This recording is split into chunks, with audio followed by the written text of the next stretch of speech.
تو انہوں نے ان دونوں کی جو ضمانت تھی نا وہ منسوخ کر دی، دونوں کی نہ صرف ضمانت منسوخ کر دی بلکہ دونوں کو یعنی کہ عادی چٹھا اور رحمان مزاری کو گرفتار کر کے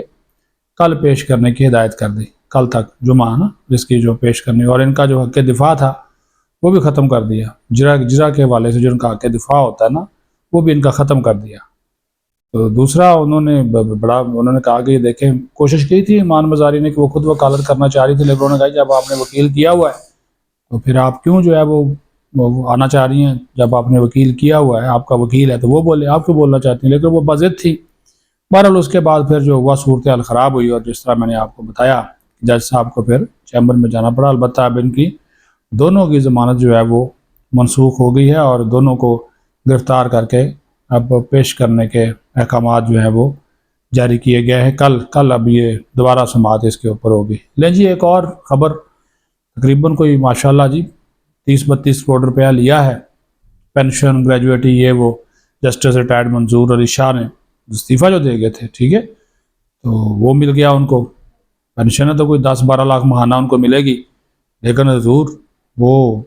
کہہ رہے ہیں کہ اب میں دوبارہ میدان میں آ گیا ہوں۔ تو آج ان کا ایک سٹیٹمنٹ آیا ہے، تو وہ جناب دوبارہ میدان وکالت میں کود پڑے ہیں جو یہ ہیں اپنا جسٹس منصور علی شاہ صاحب، اور وہ کہہ رہے ہیں جی وہ انٹرنیشنل قسم کے کیس جو ہے وہ لیں گے، ثالثی والے کیس بھی لیں گے، انٹرنیشنل کیس بھی لیں گے۔ تو یہ اب انہوں نے کہا کہ وہ ایڈوائس بھی دیں گے، کنسلٹنسی بھی وہ فراہم کریں گے۔ تو ظاہر ہے وہ کوئی اپنی فرم شرم بنائیں گے تو وہ اپنا کھوکھا شوکھا کھولیں گے، تو وہ پھر جناب اپنی ہٹی پہ جب بیٹھ جائیں گے تو پھر مال پانی مزید کمائیں گے۔ ایسے بھی میں نے کہا کہ یہ ہوں اتر من اللہ ہوں، 32 کروڑ روپیہ تو ان کو مل گیا، تو ابھی جناب وہ پینشن بھی ملے گی، وکالت بھی دوبارہ شروع کر دی، تو وہ جناب موجے ہیں، ٹھیک ہے جی۔ وہ کہتے ہیں نا یہ صحیح جملہ ہے کہ 5 انگلیاں گھی میں ہیں، وہ اگلی بات ہم نہیں کرتے، 5 انگلیوں تک ہی رہتے ہیں کیونکہ ان کی 5 جو ہے وہ گھی میں ہیں۔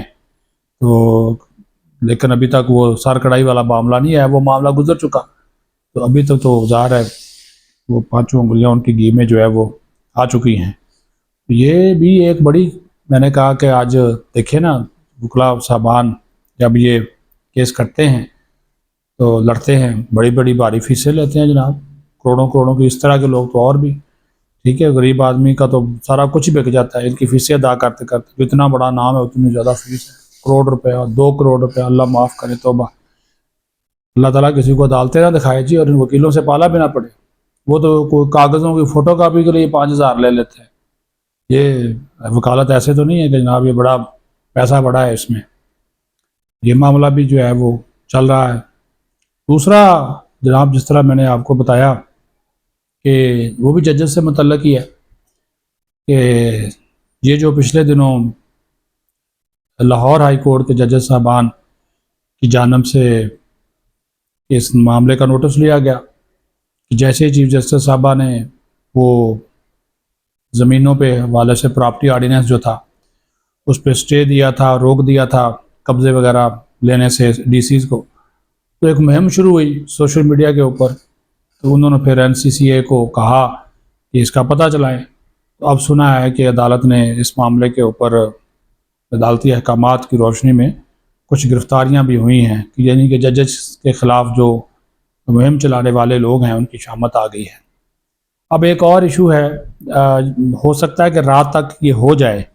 لیکن ابھی تک جب تک یہ ویلاگ میں آپ سے بات کر رہا ہوں تو ابھی تک محمود خان اچکزئی کا بطور اپوزیشن لیڈر نوٹیفیکیشن نہیں ہوا تھا۔ تو میں نے کہا نا کہ ہو سکتا ہے کہ جب تک یہ ویلاگ آپ تک پہنچے ہو سکتا ہے ہو جائے، کیونکہ آج بھی اسپیکر صاحب نے اس کے اوپر مشاورت تو کی ہے، اور انہوں نے اپنے جو سیکرٹری ہیں سعید احمد میتلا صاحب اور اس کے ساتھ ساتھ ایڈوائزر لیجسلیشن مشتاق صاحب جو ہیں ان سے مشاورت کی ہے، دستخطوں کی بھی تصدیق ہو گئی ہے، اس کا یعنی کہ پروسیس وہ مکمل ہو گیا ہے، لیکن ابھی تک نوٹیفیکیشن جو ہے وہ اپوزیشن لیڈر کا محمود اچکزئی کا وہ جاری نہیں کیا گیا۔ تو وہ جب تک جاری نہیں ہوگا وہ ظاہر ہے نہیں اپوزیشن لیڈر بن سکے۔ ہو سکتا ہے کہ اسپیکر صاحب کل اناؤنس کر دیں، کل قومی اسمبلی کا اجلاس ہے تو دوران اجلاس وہ بات کر دیں اس کے بارے میں، لیکن فی الحال ابھی تک انہوں نے نہیں کیا، کیونکہ اچکزئی صاحب کا میں نے آپ کو پہلے بھی بتایا نا کہ اسپیکر صاحب کو یہ بھی تو ڈر اور خطرہ ہے کہ یہ جو اعلیٰ عدلیہ کے خلاف اور فوج کے خلاف، انٹیلیجنس اداروں کے خلاف، ریاستی اداروں کے خلاف جو باتیں کرنا شروع کر دیتے ہیں، تو وہ پھر ماضی میں جو ان کی اس طرح کی ویڈیوز ہیں، اس طرح کی ان کی جو اسٹیٹمنٹس ہیں وہ سامنے ہیں، تو اس کو کیسے روکا جا سکتا ہے، یہ بڑا ایک امپورٹنٹ نقطہ ہے۔